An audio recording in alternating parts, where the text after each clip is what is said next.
দই কিন্তু আমাদের শরীর ও পেটের জন্য অনেক ভালো। শরীরেও যেমন শক্তি যোগায়, পেটও তেমন ঠান্ডা রাখে আর হজম শক্তিও বৃদ্ধি করে।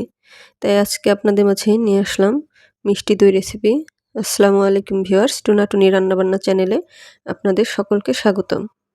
তো চলুন আজকে আমরা দেখে নিই মিষ্টি দই রেসিপিটা। এখানে আমি মিষ্টি দই তৈরি করার জন্য প্রথমেই দুধ নিয়েছি 1.5 লিটার পরিমাণে।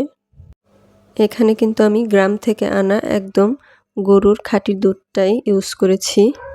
এই দুধটা এমনিতেই অনেক ঘন ছিল।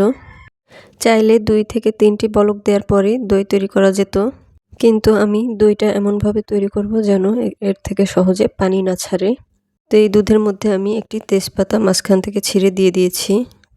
এখন আমি দুধটাকে জাল করে ঘন করে নিব, আর এর মধ্যে যে সর পড়েছে সেই সরটা সহ ভেঙে দিব। আপনারা চাইলে সরটা আলাদা করে উঠিয়ে পরে ইউজ করতে পারেন, আবার না চাইলে সরটা উঠিয়ে রাখতে পারেন, অথবা একটু পরপরই নেড়ে দেবেন যেন সরটা না পড়ে। তবে আমি সর সহই দইটা বানিয়েছিলাম। আমি কিন্তু দুধটা বলক আসার পরে তেজপাতাগুলো উঠিয়ে ফেলেছিলাম, কারণ তেজপাতার যে ফ্লেভার সেটা দুধে অলরেডি চলে গিয়েছে। তো দেখুন এইভাবে আমি জাল করে দুধটা ঘন করে নিয়েছি। এখন এই পর্যায়ে আমি এসে দিয়ে দিচ্ছি 1/2 কাপ প্লাস 1/4 কাপ চিনি। মিষ্টিটা আপনারা আপনাদের স্বাদ অনুযায়ী কম বেশি করে দিতে পারেন। তো চিনিটা দেওয়ার পর আমি আবারও প্রায় 5 থেকে 10 মিনিটের মতো জাল করে নিয়েছি যেন চিনির পানিটা শুকিয়ে যায়। পারফেক্ট দই তৈরি করতে হলে কিন্তু অবশ্যই চিনির পানিটা শুকিয়ে নিতে হবে, নাহলে কিন্তু দই থেকে সহজেই পানি ছেড়ে দেবে। এইদিকে আমি 1/4 কাপ টক দই পানি ঝরাতে দিয়ে দিয়েছিলাম। তো দেখুন একদম পানিটা ঝরে গেছে। এখন শুধু উপরে দইটুকুই রয়েছে। এখানে কিন্তু অবশ্যই দই বীজ থেকে পানিটা ঝরিয়ে নিতে হবে, না হলেও কিন্তু দইতে সহজেই পানি উঠবে। তো এখন দইটা আমি যে পাত্রে জমাবো সেই পাত্রের নিচে আমি কিছুটা লাগিয়ে দিচ্ছি, এতে করে দইটা ভালোভাবে বসবে। আপনারা যদি একবারে মিষ্টি দই খেতে চান তাহলে এখানে বীজ দই হিসাবে মিষ্টি দইটা নিতে পারেন, আর যদি একটু টক মিষ্টি খেতে চান সেক্ষেত্রে টক দইটা নেবেন। তো আমি টক মিষ্টি তৈরি করবো, এজন্য আমি এখানে টক দই নিয়েছি। তো টক দইটা আমি ভালোভাবে ফেটিয়ে নিয়েছি। আমি এখানে আর 1 চামচের মতো টক দই অ্যাড করেছি, কারণ কিছুটা টক দই আমি পাত্রে মিশিয়েছিলাম, এই কারণে কম হয়ে গেছিল আমার মনে হয়েছিল। তাই আমি দেখুন আবারও ভালোভাবে ফেটিয়ে নিচ্ছি। দইটা কিন্তু মেশানোর আগে অবশ্যই ফেটিয়ে নিতে হবে। এখন এদিকে আমি আমার সে জাল করা দুধটা ভালোভাবে একটু নেড়েচেড়ে ঠান্ডা করে নিব। দুধটা অবশ্যই এমন ঠান্ডা হতে হবে যেন হাতটা 3-4 সেকেন্ডের বেশি ডুবিয়ে রাখা যায়। একবারে ঠান্ডা করা যাবে না, আবার একবারও গরম থাকা যাবে না। তো দেখুন এর মধ্যে কিন্তু আমি টক দইটা মিশিয়ে নিয়েছি। টক দই মেশানোর সম্পূর্ণ ভিডিওটুকু আমি দিতে পারলাম না, তার জন্য দুঃখিত, কারণ আমি ক্যামেরাটা অন করতে ভুলে গিয়েছিলাম। তো আমি টক দইয়ের সাথে একটু দুধ ভালোভাবে মিশিয়ে তারপরে পুরো দুধের সাথে আমি মিশিয়ে দিয়েছিলাম। আর এই পর্যায়ে কিন্তু অবশ্যই দুধটা কুসুম গরম থাকতে হবে। একদম বেশি গরম হলে কিন্তু দুধটা ছানা কেটে যাবে, আর একদম ঠান্ডা হয়ে গেলে কিন্তু দইটা ভালোভাবে জমবে না। পর্যায়ে এসে যদি দুধ একদম ঠান্ডা হয়ে যায় তাহলে হালকা গরম করে নেবেন, সমস্যা নেই, তবে বেশি গরম করবেন না।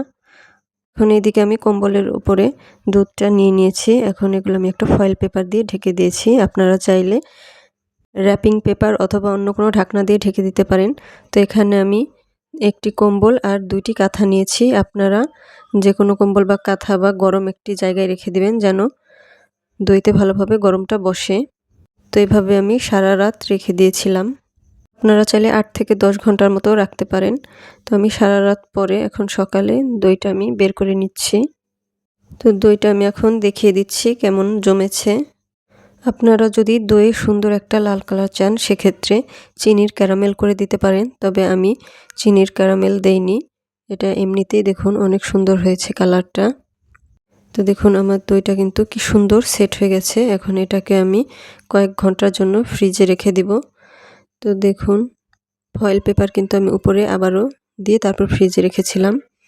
এখন আমি ফ্রিজ থেকে বের করে নিয়েছি। দেখুন দইটা কিন্তু এখন আরও বেশি সেট হয়ে গেছে, একদম উপর করলেও পড়বে না, এত সুন্দরভাবে দইটা জমেছে।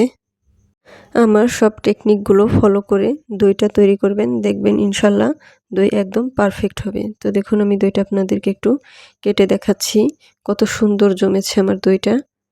আর এই দই থেকে কিন্তু সহজে পানি কাটবে না, কারণ আমি দইটা বানানোর সময় দুধ একদম ঘন করে নিয়েছিলাম। আর বীজ দই থেকেও কিন্তু আমি পানি একেবারে ঝরিয়ে নিয়েছিলাম, যার কারণে সহজে পানি কাটবে না। আর পানি যদি ছাড়েও সেক্ষেত্রে একদম পরিমাণে অল্প ছাড়বে। এই দইটা কিন্তু খেতেও অসাধারণ হয়েছিল, হালকা টক মিষ্টি। আপনারা যদি একেবারে মিষ্টি দই চান সেক্ষেত্রে কিন্তু বলেই দিয়েছি বীজ দই হিসাবে মিষ্টি দই নিবেন।